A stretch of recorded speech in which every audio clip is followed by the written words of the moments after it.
दवाखान्याबाहेरच्या त्या मेडिकल स्टोअरवर बऱ्यापैकी गर्दी होती. मी माझ्या आईच्या गोळ्या घेण्यासाठी रांगेत उभा होतो. माझ्या पुढे एक साधारण 70-75 वर्षांचे आजोबा उभे होते. अंगात मळका सदरा, धोतर आणि पायात तुटलेली चप्पल.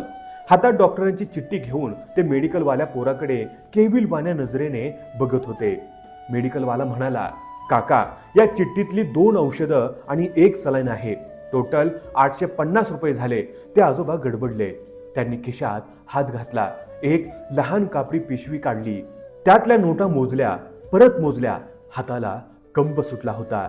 आजोबा म्हणाले, बाबा, माझ्याकडे 500च आहेत. तेवढ्यात जेवढं येतील तेवढीच औषधं द्या. मेडिकलवाला त्रासून म्हणाला, अहो काका, डॉक्टरांनी ही सलाईन आत्ताच्या आत्ता लावायला सांगितले आहे. अर्धी औषधं नेऊन काय करणार? पेशंट दगावेल ना. हे ऐकून त्या आजोबांच्या डोळ्यात पाणी तरळलं. ते निमूटपणे बाजूला झाले आणि भिंतीला टेकून उभे राहिले. मला राहवलं नाही. मी पुढे झालो. मी म्हणालो, आजोबा, काय झालं? पैसे कमी पडले का? आजोबांनी माझ्याकडे बघितलं. डोळे पूर्ण भरलेले होते.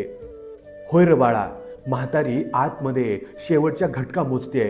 डॉक्टर म्हटले ही बाटली लावली तर 2 दिवस जास्त जगल. पण मग घ्या की औषध. पैसे नसतील तर मी देतो. आजोबांनी नकारार्थी मान हलवली. नको बाळा, परकत धन पचत नसतं गरीबाला. मी बघतो कोणाकडनं उसने मिळतं का. आजोबा, तुमच्या मुलाला फोन करा की, तो पाठवेल पैसे ऑनलाईन. माझ्या या प्रश्नावर आजोबांच्या चेहऱ्यावर जे भाव आले ते बघून माझं काळी झालं. बाळा, त्यालाच फोन लावण्यासाठी मगाशी बाहेर आलो होतो.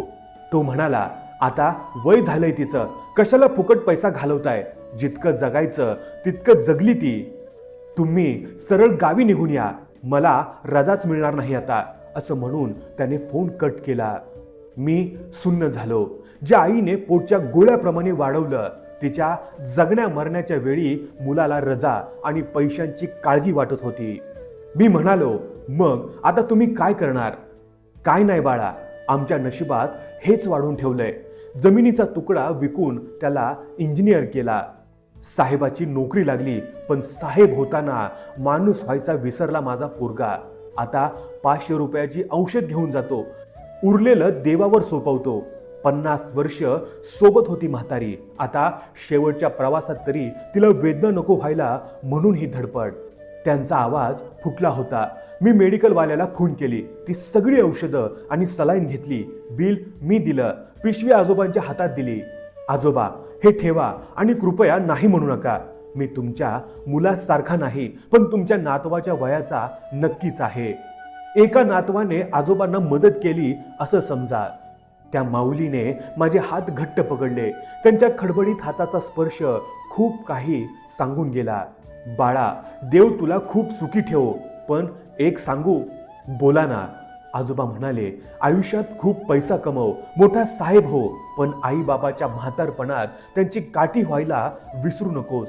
कारण एकदा का हे छत्र हरपलं की करोडो रुपये कमवून सुद्धा डोक्यावर मायेनं हात फिरवणारं कोणी उरत नाही.